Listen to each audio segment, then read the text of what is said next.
Pandian store சீரியல்ல அடுத்து வர எபிசோட்ல என்ன மாதிரியான ட்விஸ்ட் எல்லாம் இருக்க போகுதுங்கிறத இந்த வீடியோல பார்க்கலாம். கோமதி மீனாவை ஆச்சரியப்படுத்துற மாதிரி ஃப்ரூட்ஸ், குங்குமப்பூ எல்லாம் வாங்கிட்டு இருக்காங்க. மீனா கேக்குறாங்க, அத்தை என்ன அத்தை உங்க முகத்துல இந்த அளவுக்கு பூரிப்பா இருக்குன்னு சொல்றாங்க. பின்ன நான் பாட்டியாக போறேன் இல்ல, அதை நினைச்சுதான் ஒரு பூரிப்புன்னு சொல்லிட்டு குங்குமப்பூ, ஃப்ரூட்ஸ் எல்லாமே வாங்கிட்டு வந்துட்டு இருக்காங்க. ரொம்பவே சந்தோஷத்துல மீனா இருக்காங்க. அக்கா மட்டும் இதை கேட்டா ரொம்பவே சந்தோஷப்படுவாங்கன்னு சொல்லிட்டு கோமதி நான் வர்றதை நினைச்சு மீனா சந்தோஷத்துல இருக்காங்க. இப்ப மயிலு பாத்தீங்கன்னா பாத்ரூம்ல குளிக்க போகலான்னு சொல்லிட்டு போறாங்க. வழியில கீழே சோப்பு இருக்கு. அதை நம்ம மயிலு பாக்குறதே இல்ல. எப்பவும் போல நடந்து போறாங்க. அப்ப கால் வலிக்கு மயிலு கீழே விழுந்துடுறாங்க.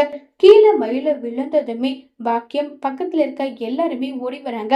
மயிலு ஐயோ அம்மா வயிறு வலிக்குதுன்னு சொல்லிட்டு ரொம்பவே சத்தம் போட்டு கத்திக்கிட்டு இருக்காங்க. உடனே அந்த இடத்துல பக்கம் இருக்கவங்க எல்லாரும் மயிலு என்னாச்சு மயிலுன்னு சொல்லிட்டு இருக்காங்க. வயிறு ரொம்ப வலிக்குதுமான்றாங்க. ஏண்டி பார்த்து வர மாட்டியா, கீழே சோப்பு இருக்கிறத பார்க்காம நீ பாட்டுக்கு வந்துட்டுன்றாங்க. அம்மா ரொம்ப வயிறு வலிக்குதுமான்னு சொல்லிட்டு பயமா இருக்கு, குழந்தைக்கு ஏதாவது ஆயிடுமோன்னு பயமா இருக்குன்றாங்க. அதெல்லாம் ஒண்ணாகாத மயிலு, வா நம்ம ஹாஸ்பிட்டலுக்கு போலாம் வா மயிலுன்னு சொல்லிட்டு நம்ம மயிலுவை ஹாஸ்பிட்டலுக்கு கூட்டிட்டு போறாங்க.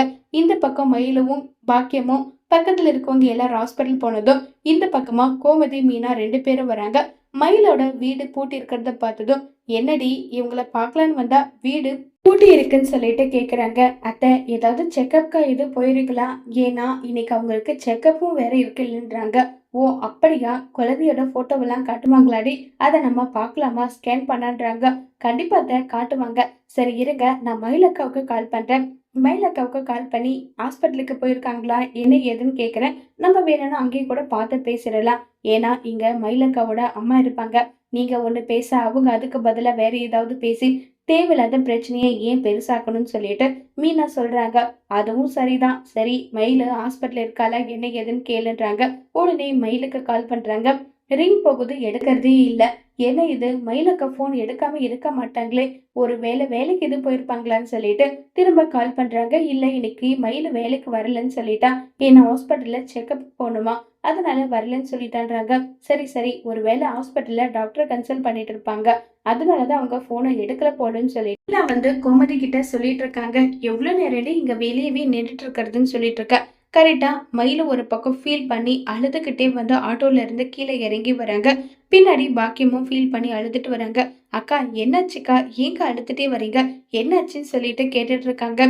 மைனா அது நான் எப்படி என் வாயால சொல்லவே மீனான்னு சொல்லிட்டு கதறி அழுதுட்டு இருக்காங்க.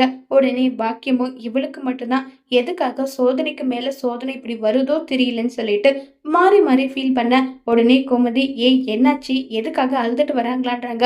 அத்தை தெரியல, என்னாச்சுன்னு தெரியலன்றாங்க. உடனே அத்தைன்னு சொல்லிட்டு மயில கட்டி பிடிச்சி கோமதி உடனே பாக்கியமும் அழுதுட்டு இருக்காங்க. மீனா கேக்குறாங்க, என்னாச்சு நீங்களாவது சொல்லுங்கன்னு சொல்லிட்டு இந்த படுபாவி பண்ண வேலையால அவ வயித்துல இருக்க குழந்தை கலைஞ்சிடுச்சுன்னு சொல்றாங்க. இதை கேட்டு மீனாவும் ஷாக் ஆகுறாங்க. கோமதியும் ஷாக் ஆகுறாங்க. என்ன சொல்றீங்க, என்ன ஆச்சுன்னு சொல்றாங்க. மீனா நானு ஹாஸ்பிட்டல்ல செக்கப்புக்கு போகணும்னு சொல்லிட்டு குளிக்கலான்னு பாத்ரூம் போகும்போது வழியில சோப்பு இருக்கிறத பார்க்கல, அதை கால் வச்சு தடுக்கி கீழே விழுந்துட்ட மீனா, குழந்தை அபார்ஷன் ஆயிடுச்சுன்னு டாக்டர் சொல்லிட்டாங்க. எனக்கு மட்டும் ஏன் மீனா இப்படி நடக்குதுன்னு சொல்லிட்டு கோமதியை கட்டி பிடிச்சி ஃபீல் பண்ணி கோமதி இதை நம்புறதே கிடையாது. பித்தலாட்டக்காரி, பொய்க்காரி, திரும்பவும் பொய் சொல்லி என் மகனையும் என் குடும்பத்தையும் ஏமாத்திட்டு அடைன்றாங்க. அத்தை நான் பொய்யெல்லாம் சொல்லல அத்தை, நான் நிஜமாவே மாசமா இருந்தேன். நீங்க வேணும்னா மீனாவை கூட கேட்டு பாருங்க. ஆமா அத்தை, அவங்க டாக்டர் சொன்ன ரிப்போர்ட் எல்லாமே இங்க இருக்கு பாருங்கன்றாங்க. போதும் மீனா நிறுத்து, இவளை பத்தி தெரிஞ்சும் நீயும் இவ கூட சேர்ந்து கூட்டு களவாணியா இருந்திருக்கீங்க. உங்க யாரையும் நான் சும்மா விடவே மாட்டேன்னு சொல்லிட்டு கோமதி அழுதுகிட்டே அங்கிருந்து கிளம்பி போறாங்க.